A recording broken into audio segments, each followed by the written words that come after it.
सभी को नमस्कार। आप सबका वेलकम है ऑन माय यूट्यूब चैनल जिसका नाम है साहिल मलिक व्लॉग्स।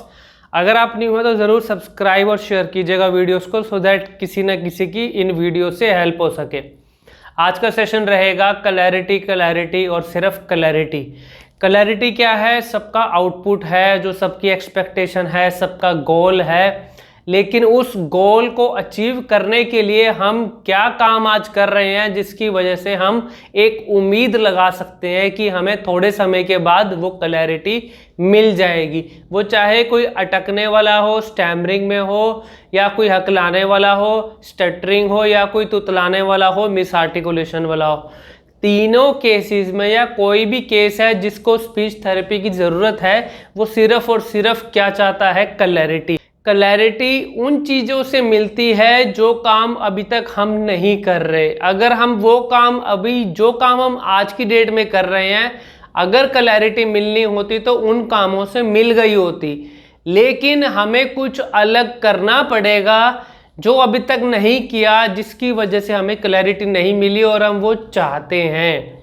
अब देखो, दिक्कत एक्चुअल में कहाँ पे आ रही है? डिजीज नहीं है, बीमारी नहीं है। मैं कभी भी कोई भी स्पीच थेरेपी के लिए अगर कोई आता है उसको ये नहीं बोलता आपको बीमारी है। बीमारी एक्चुअल में कभी भी ये चीज़ें होती ही नहीं। अब इसका मतलब क्या है? बीमारी होती तो मैं आपको दवाई देता, दवाई लेके आप ठीक हो जाते अगले दिन मॉर्निंग में। अब जैसे किसी को फीवर हुआ, दवाई ली, अगले दिन ठीक। ऐसा तो कभी भी नहीं होता स्पीच थेरेपी में कि भाई कोई अटकने वाला है, रात को उसने दवाई खाई, सुबह उठते ही उसका अटकना बिल्कुल ठीक हो गया। ऐसा कभी भी नहीं होता, ना कभी होगा। जो गलतियां हम कर रहे हैं, जो गलतियां हमारे माइंड में सेट हो चुकी हैं, उन गलतियों को जब तक जड़ से पकड़ के बाहर नहीं निकालोगे, वो चीज़ें जो आप रिपीट लगातार कर रहे हो गलतियों में, जब तक उन चीज़ों से पीछे नहीं हटोगे तो आप इम्प्रूवमेंट की तरफ कैसे आ सकते हो? देखो, मैं हमेशा कहता हूँ इम्प्रूवमेंट लेनी है तो मेरे बेसिक्स के ऊपर ज़रा अच्छे से अपना दिमाग लगा के इम्प्लीमेंट कर दो।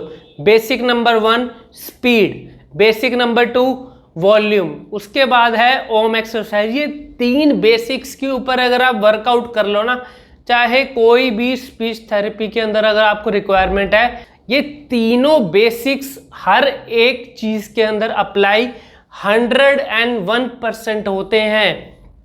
कोई भी दिक्कत है, ये तीनों चीजें अगर इंसान अच्छे से कर ले, वो जड़ से उस चीज को निकाल सकती हैं।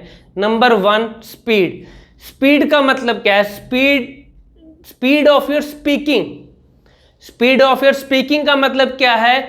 जिस स्पीड के अंदर मैं बोल रहा हूं, क्या वो मेरी नॉर्मल स्पीड है या हाई है या लो है? अगर नॉर्मल स्पीड रहेगी तो वेल एंड गुड, उसके अंदर क्लैरिटी आएगी, फ्लो आएगा, सब कुछ आएगा। अगर स्पीड का लेवल हाई हो गया तो फ्लो सबसे पहले टूटेगा, फ्लो नहीं रहेगा, क्लैरिटी किसी को नहीं समझ में आएगी।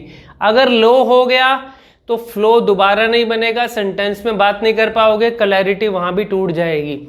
उसके बाद अगर मैं नॉर्मल रखता हूं तो आप अपने एक वीडियो बना के देखा करो, खुद को एनालिसिस अगर आपने अच्छे से करना है ना, मैं किसी और चीज़ की एडवाइस नहीं करता, अपने आप को आईने में देख लो और वो आपका आईना है आपका वीडियो। जब अपने आप को अपने वीडियो में देखोगे, आपको वीडियो बता देगा भैया तू यहाँ इस चीज़ में गलती कर रहा है, वो गलती सुधारो और आगे बढ़ो।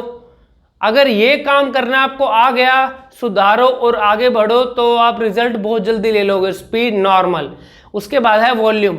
वॉल्यूम को जब तक आप, अब जैसे मैं बोल रहा हूँ, मेरा वॉल्यूम का लेवल नॉर्मल से थोड़ा सा हाई रहता है। वो क्यों रहता है? सो दैट मेरे मुंह से निकला हुआ शब्द, वर्ड, सेंटेंस आपको एक बार में क्लैरिटी के साथ समझ में आ जाए। अगर मैं दबी दबी आवाज में बोलूंगा, भगवान ने मुंह दिया है खोलने के लिए, हम कितना खोलते हैं? सिर्फ इतना कि भाई दबी दबी आवाज में हम तो बोलेंगे, वो हमने आदत ही बना ली। ऐसी आवाज में बोलोगे तो किसी को आपकी बात एक बार में समझ में नहीं आएगी। Speed normal, volume high. उसके बाद है ओम एक्सरसाइज। ओम की एक्सरसाइज का लिंक डायरेक्टली हमारे ब्रीदिंग लेवल के साथ होता है। ओम की एक्सरसाइज होती कैसे है? एक सांस में एक बार ओम लेना, ओम बोलना है और उसको लंबा खींचना है, और उसका मॉनिटर कैसे करना है? स्टॉप वॉच के साथ। स्टॉप वॉच आपको बता देगी कितने सेकंड तक आपने ओम बोला। हर इंसान का लगातार बोलने का एक टाइम लिमिट होता है। कुछ सेकंड तक, अगर मैं भी बोल रहा हूँ कुछ सेकंड तक मैं लगातार बोल सकता हूँ, उसके बाद मुझे रुकना पड़ेगा, सांस लेना पड़ेगा, दोबारा अपनी बात को फिर आगे बोल सकूंगा। लेकिन अब होता क्या है, अटकने वाले का सांस का लेवल रह गया इतना, हकलाने वाले का रह गया इतना, और नॉर्मल क्या होता है इतना।